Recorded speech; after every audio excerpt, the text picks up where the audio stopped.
محترم حضرات، دینی اور ایمانی بھائیوں، گزشتہ ہفتے یہ بات ذکر کی گئی تھی کہ اللہ تعالیٰ نے سورہ بقرہ میں خاص طور پر 5 قسم کے لوگوں کا تذکرہ کیا ہے۔ ایک، تقوی والے لوگ، مؤمن، ایمان والے، ان کی صفات بیان کی گئیں، جو غیب پر ایمان لاتے ہیں، نمازوں کا اہتمام کرتے ہیں، زکوٰۃ ادا کرتے ہیں، قرآن کو بھی مانتے ہیں اور اس سے پہلے والی کتابوں کو بھی مانتے ہیں۔ تو اللہ نے فرمایا کہ یہی لوگ ہیں جو ہدایت پر ہیں۔ اس کے بعد تذکرہ تھا کافروں کا، انکار کرنے والے، اللہ کا انکار، اللہ کی صفات کا انکار۔ فرمایا گیا کہ ان کے لیے دردناک عذاب ہے، ان کے لیے جہنم تیار ہے۔ ایک تیسری قسم ہے جس کو مشرک کہا گیا، جو اللہ کی ذات و صفات میں دوسروں کو شریک کرے، اللہ کا مقام دوسروں کو دے دے۔ اللہ خالق ہے، مالک ہے، رازق ہے، موت و حیات اللہ کے ہاتھ میں ہے، دنیا کا نظام اللہ چلا رہا ہے۔ اگر کوئی دوسرے کو یہ باتیں کہنے لگے، فلاں نے اولاد دے دی، فلاں نے لڑکا دے دیا، فلاں نے لڑکی دے دی، بارش فلاں وجہ سے ہو رہی ہے، تو ایسا آدمی مشرک ہوتا ہے، شرک کرنے والا، اللہ کی صفات میں دوسروں کو ساجی بنانے والا۔ اور مشرک کی بھی مغفرت نہیں ہوگی۔ ان اللہ لا یغفر ان یشرک بہ ویغفر ما دون ذلک لمن یشاء۔ کافر اور مشرک، ان کے لیے مغفرت کا دروازہ بند ہے۔ دنیا ہی میں توبہ کر لیں جب تو ٹھیک ہے، دنیا میں اللہ نے دروازہ کھلا رکھا ہے، جب چاہو توبہ کر لو، معافی مانگ لو، ایمان کو صحیح کر لو۔ اور اگر تمہاری کفر کی حالت میں اور شرک کی حالت میں موت ہو گئی، اب بخشش کبھی نہیں ہو سکتی۔ یہ قرآن کا فیصلہ ہے، اللہ کا فیصلہ ہے۔ تو اس لیے کفر سے اور شرک سے بہت ڈرنا چاہیے۔ اس کے بعد منافقین کا تذکرہ ہے، پھر اس کے بعد بڑی تفصیل کے ساتھ کون پارے میں یہود و نصارہ کا تذکرہ ہے، اور ان کی بدبختیاں گنائی گئی ہیں۔ تو چوتھے نمبر پر منافق، اور منافق 2 قسم کے ہوتے ہیں۔ ایک منافق وہ ہے جو دل سے ہوتا ہے، جو دل سے منافق ہے وہ کافر ہے۔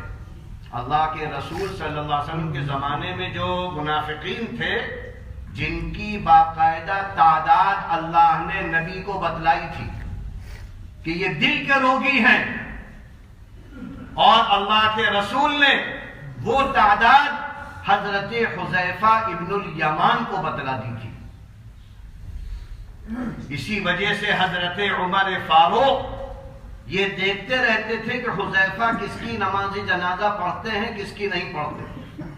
حضرت حذیفہ جس کی نماز پڑھتے تھے تو حضرت عمر فاروق بھی اس کی نماز پڑھتے تھے، کیونکہ سمجھ جاتے تھے کہ یہ دل کا منافق نہیں ہے۔ اور حضرت حذیفہ جس کی نماز نہیں پڑھتے، حضرت عمر بھی اس سے دور ہو جاتے تھے۔ تو دل کا منافق وہ کافر کے حکم میں ہے، یعنی جو دل سے اللہ کو مانے ہی نہیں، ظاہر میں یہ کہے کہ ہم اللہ کو مانتے ہیں لیکن دل سے منکر ہو۔ آج کے زمانے میں ایسا منافق کوئی پہچان نہیں سکتا ہے، تو بہت لیکن آدمی دل کا حال نہیں جانتا. دل کا حال سوائے اللہ کے کوئی نہیں جانتا. یا اللہ جس کو بتلا دے تو اللہ بتلاتا ہے نبیوں کو، عام آدمیوں کو نہیں بتلاتا ہے. اللہ کے رسول کو بتلایا، محمد عربی کو اللہ نے بتلایا کون ہے دل کے منافق. تو لہذا دل کا ایک منافق ہے اور دل کا حال ہم نہیں جانتے. اس لیے اللہ نے جو ظاہری منافق ہیں ان کی صفات بیان کی ہے. اللہ کے رسول نے ان کی صفات بیان کی ہے کہ تم منافق کو پہچان سکتے ہو. منافق وہ ہے جو دل کا روگی ہے، فی قلوبہم مرض، جس کے اندر بیماریاں ہوتی ہیں. ایک بیماری ہوتی ہے جس کو ظاہری بیماری کہتے ہیں، نزلہ ہے، کھانسی ہے، زکام ہے، بخار ہے، یہ سب ظاہری بیماریاں ہیں. اور اندرونی بیماری حسد، جلن، کبر، عجب، اپنے کو بڑا سمجھنا، یہ ساری بیماریاں ہیں جو دل کے روگ ہیں. اور یہ بیماریاں ہیں جو منافق کی بیماریاں ہیں. جو حسد کرے وہ منافق ہے، جو جلن کرے وہ منافق ہے، جو اندر کینہ رکھے وہ منافق ہے، جو اندر لڑائیاں کروائے، لگائی بجھائی کروائے وہ منافق ہے. اور اللہ کے رسول صلی اللہ علیہ وسلم نے تو بہت سی صفات بیان فرمائی ہیں. جو بات بات پر جھوٹ بولے وہ منافق ہے، جو جھگڑا کرے، گالم گلوچ کرے وہ منافق ہے، جو خیانت کرے، دھوکہ دھڑی کرے وہ منافق ہے.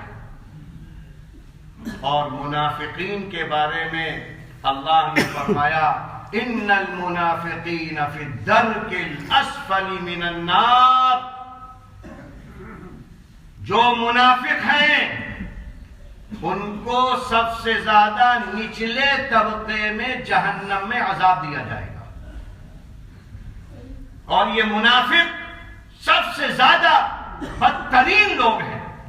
اور اللہ نے تو ایک جگہ فرمایا انہی منافقین کے بارے میں، اور ان کی منافقین کی پہچان کیا ہے؟ دل میں کچھ ہے، زبان پہ کچھ ہے. آپ سے محبت ظاہر کریں گے اور آپ کی جڑیں کاٹنے میں لگے رہیں گے، آپ کو نقصان پہنچانا چاہیں گے. جو ایسے لوگ ہیں وہ منافق. اور اللہ فرماتا ہے کہ منافقین سے اللہ کا غضب بھڑک جاتا ہے. کبر مقتا عند اللہ، کبر مقتا عند اللہ. اللہ بہت سخت ناراض ہے منافقین سے. یعنی اللہ کو دھوکہ دے رہے ہو، انسانوں کو دھوکہ دے کر اللہ کو دھوکہ دینا چاہتے ہو. دل میں کچھ ہے، ظاہر میں کچھ ہے. اور سب سے زیادہ دنیا میں جو نقصان پہنچا ہے تاریخ اسلامی میں وہ منافقین کے، جو غدار ہوتے ہیں، دھوکے باز ہوتے ہیں، بدقیمت ہوتے ہیں. اس لیے یہاں قرآن میں پہلے ہی پارے کی پہلی سورت، اس میں بڑی تفصیل کے ساتھ تذکرہ ہے. اور یہ منافقین دعویٰ کیا کرتے ہیں؟ ارے ہم تو سچے ہیں، آپ ہم کو خواہ میں ایسا سمجھتے ہیں. اور جو اچھے ایمان والے ہیں اس پر طنز کرتے ہیں، ارے یہ تو بیوقوف لوگ ہیں، ہماری طرح ہوشیار بنو، مکر و دجل کرو، پیسہ لے کر گھما دو ادھر، کسی کو پریشان کر دو. اس کو کہتے ہیں کہ بڑے ہوشیار ہیں. قرآن کہتا ہے کہ یہ سب سے بدتر ہے، اس لیے کہ اللہ کی ناراضگی مول لے رہے ہیں. اور آدمی کو سوچنا چاہیے کہ وہ جب کسی سے کینہ کرتا ہے، حسد، تو حسد کا مطلب کیا ہے؟ آپ کسی کا برا چاہیں، یہ ہے حسد. فلاں کو یہ نقصان پہنچ جائے، فلاں کو یہ ہو جائے، فلاں کو یہ ہو جائے، سارا فائدہ ہم کو ہو. تو اللہ فرماتا ہے کہ ہم نے اگر کسی کو کوئی نعمت دی ہے تو تم کیوں چاہتے ہو کہ وہ ختم ہو جائے؟ کسی کو حسن و جمال دیا ہے، کسی کو پیسہ دیا ہے، کسی کو اولاد دی ہے، تو تمہارے دل میں یہ کیوں کڑھن ہے کہ یہ چھن جائے؟ تو اللہ کہتا ہے کہ ہمارے فیصلوں پر تم کو اعتراض، تو اس لیے کینہ پرور حسد کرنے والا، اس کے بارے میں احادیث میں یہاں تک آیا ہے کہ رمضان میں لیلۃ القدر میں حسد کرنے والوں کی دعائیں نہیں قبول ہوتی، اور یہ آج روگ ہم سب میں پیدا ہو چکا ہے۔ ہر شخص بس یہ چاہتا ہے کہ ان کا نقصان ہو جائے، ان کا نقصان ہو جائے، ان کا یہ ہو جائے، ان کا یہ ہو جائے، ان کا ہو جائے، اور ہمارا بھلا ہوتا رہے، تو اللہ کو یہ پسند نہیں ہے۔ لہذا اسی لیے احادیث میں فرمایا کہ جو حسد کرنے والے لوگ ہیں وہ اس طریقے سے ان کا ایمان کھلتا چلا جاتا ہے، ختم ہوتا چلا جاتا ہے، جس طریقے سے برف پگھلتی چلی جاتی ہے، لکڑی میں گھن لگتا ہے۔ آپ سوچ رہے ہیں کہ ہم تو بڑے اچھے ہیں، اللہ کے نزدیک تم بددین ہو گئے۔ لہذا حسد سے، جلن سے اپنے کو بچائیں۔ اور دو بیماری اور ہیں، انکار کر دینا، کوئی حق بات کہی جائے ہم نہیں مانتے، کوئی دین کی بات کہی جائے ہماری سمجھ میں نہیں آ رہا ہے، اور کبر، انکار کرنا اور کبر کرنا، اللہ کہتا ہے یہ ابلیس کی صفت ہے۔ ابلیس جس نے حسد کیا تھا حضرت آدم سے اور اس کو پھر جنت سے بھگا دیا گیا، یہ دو صفات بھی آج ہمارے اندر بہت ہیں، کبر، غرور، گھمنڈ اور انکار۔ کوئی بات سمجھائی جائے نہیں مانتے، عقل ہے نہیں، سمجھ ہے نہیں، دین ہے نہیں، اور جو چاہے بول دیں۔ آج آدمی، ہر آدمی دین کا ٹھیکیدار بن گیا ہے، ذرا سا ادھر سے سنا ادھر سے سنا، اپنے فتوے چل رہے ہیں۔ تو ڈاکٹر بن جاؤ، ڈاکٹری کے بھی طریقے بہت سے ہیں، نیٹ پر ہے، کوئی دو چار باتیں سن کر ڈاکٹر نہیں کہتا اپنے کو، انجینئر نہیں کہتا، لیکن دو چار باتیں نیٹ پر سن لی تو کہتے ہیں ارے ہم بہت جانتے ہیں۔ تو تم سے زیادہ پاگل کوئی نہیں ہے، تم سے زیادہ احمق کوئی نہیں ہے۔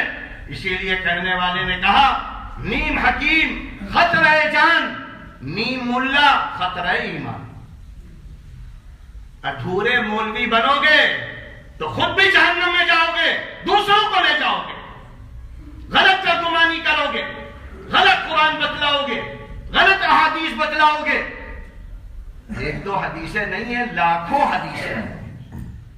اللہ کے رسول نے بہت طریقے پر عمل کیا ہے، لہذا ہمارے بڑے بڑے جو علماء پیدا ہوئے، جنہوں نے 40 دن تک رات میں سوئے نہیں ہیں مسئلے مسائل کی وجہ سے، اتنا اہتمام کر کے ساری زندگی لگا دی، تحقیقات کی ہیں، اس کے بعد مسئلے بیان کیے ہیں۔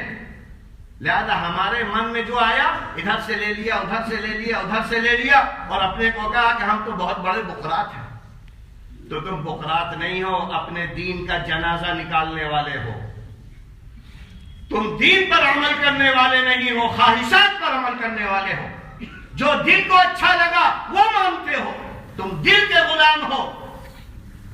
یہ صفات بھی منافقین کی ہے۔ قرآن نے کہا اولئک الذین اشتروا الضلالۃ بالہدی، منافقین کے بارے میں معلوم ہے یہ لوگ دنیا خریدتے ہیں، ہدایت کو بیچ دیتے ہیں۔ تو اس لیے ہمیں اپنی زندگی کا جائزہ لیتے رہنا چاہیے، دھوکے میں نہیں پڑنا چاہیے، غلط بیانیوں میں نہیں آنا چاہیے۔ قرآن و حدیث میں جو چیز غلط کہہ دی گئی ہے وہ کبھی بھی حق نہیں ہو سکتی۔